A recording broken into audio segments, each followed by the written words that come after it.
Have you ever wondered what happens after we die? It's one of life's biggest mysteries, and for thousands of years, religions all over the world have offered profound and fascinating answers. Let's explore some of these beliefs together. It's a journey into faith, philosophy, and the ultimate question of our existence. First, let's look at the Abrahamic religions, Judaism, Christianity, and Islam. They all share a common belief in one God and an afterlife, but with their own unique details. In many Jewish traditions, the concept of the afterlife is less defined than in other faiths. Some believe in a place called Sheol, a shadowy realm for all souls, while others focus on Olam Haba, the world to come, which arrives with the Messianic age. The emphasis is often on living a righteous life here and now, as this life is what truly matters. It's about fulfilling your purpose on earth. After death, the soul is believed to return to God, and many believe in the resurrection of the dead at the end of days. Christianity, on the other hand, places a strong emphasis on the afterlife. Central to Christian belief is that Jesus Christ's death and resurrection paved the way for eternal life for believers. After death, Christians believe their souls go to be with God in heaven, a place of eternal peace and joy, or to hell, a place of separation from God. This judgment is based on one's faith in Jesus and the life they've lived. Some denominations also believe in purgatory, a temporary state where souls are purified before entering heaven. The ultimate hope for Christians is the resurrection of the body and living in a new, perfected creation with God forever. Islam shares a similar framework. When a Muslim dies, it's believed that two angels, Munkar and Nakir, question the soul in the grave about their faith. The answers determine their experience in the grave until the Day of Judgment, Yom al-Qiyamah. On this day, all of humanity will be resurrected and brought before Allah for a final judgment. Deeds are weighed on a scale, and each person must cross a bridge called the Sirat. For the righteous, the bridge is wide and easy to cross, leading to Jannah, or paradise. For the unrighteous, it is as sharp as a sword, leading to Jahannam, or hellfire. Jannah is described as a beautiful garden of eternal bliss, while Jahannam is a place of suffering. The core idea is accountability for one's actions in this life. Now, let's travel east to explore the Dharmic religions, which originated in India.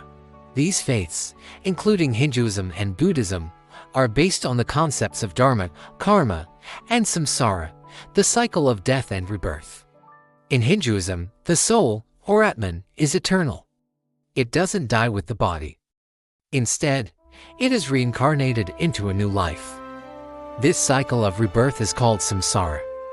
The kind of life you are reborn into is determined by your karma, the sum of your actions and their consequences in this and previous lives.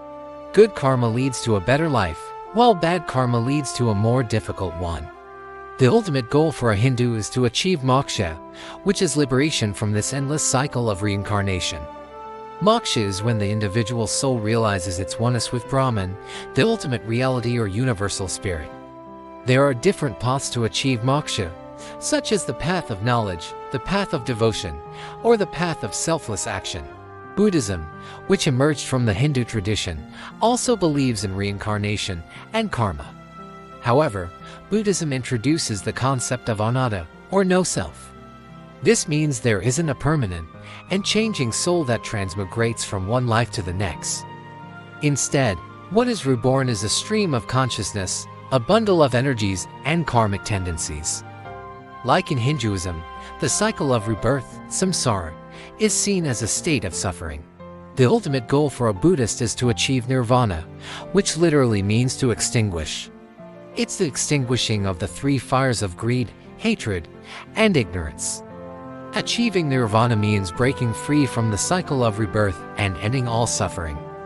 This is done by following the Noble Eightfold Path, which includes right understanding, right intention, right speech, and meditation. Let's also look at some other fascinating belief systems. Sikhism, another religion from the Indian subcontinent, also believes in reincarnation and karma. Sikhs believe the soul goes through many life forms before being born as a human. Human life is seen as a precious opportunity to unite with God, known as Waheguru. The goal is to break the cycle of rebirth by living a meditative and truthful life. remembering God at all times, and serving humanity. If a person achieves this spiritual union, their soul merges with God, like a drop of water returning to the ocean. If not, the soul is reborn to try again. In ancient Egypt, the afterlife was an incredibly detailed and central part of their culture. They believed that after death, the soul would embark on a perilous journey through the underworld, Duat. To navigate this journey, they needed guidance from the Book of the Dead, a collection of spells and instructions. The final test was the weighing of the heart ceremony. The deceased's heart was weighed on a scale against the feather of Mat, the goddess of truth and justice. If the heart was lighter than the feather, meaning the person had lived a righteous life, they were granted passage to Ur, the field of reeds, a paradise much like the world of the living but without suffering. If the heart was heavier, it was devoured by a monster named Amit, and the soul would cease to exist. Looking at spiritualism, a belief that gained popularity in the 19th century, death is seen not as an end, but as a transition. Spiritualists believe that the soul continues to exist in a spirit world called the Summerland. This world is described as a place of beauty and peace where souls can continue to learn and evolve. A key belief in spiritualism is that communication with these spirits is possible, often through mediums. Death is simply a doorway to another plane of existence, and our consciousness survives intact. These are just a few of the many beliefs about what happens after death, from eternal paradise and reincarnation to spiritual evolution. Each tradition offers a unique perspective on this universal question. What's truly amazing is that despite their differences, many share common themes, that our actions in this life matter, that consciousness may continue in some form, and that there is a larger cosmic order we are a part of. Exploring these beliefs doesn't necessarily mean you have to adopt them, but it can provide comfort, perspective, and a deeper appreciation for the rich tapestry of human faith and the enduring hope for what lies beyond. Thank you so much for joining me on this journey through the great mystery. What are your thoughts on the afterlife? Let me know in the comments below. And if you found this exploration interesting, please like this video and subscribe for more content that makes you think. See you next time.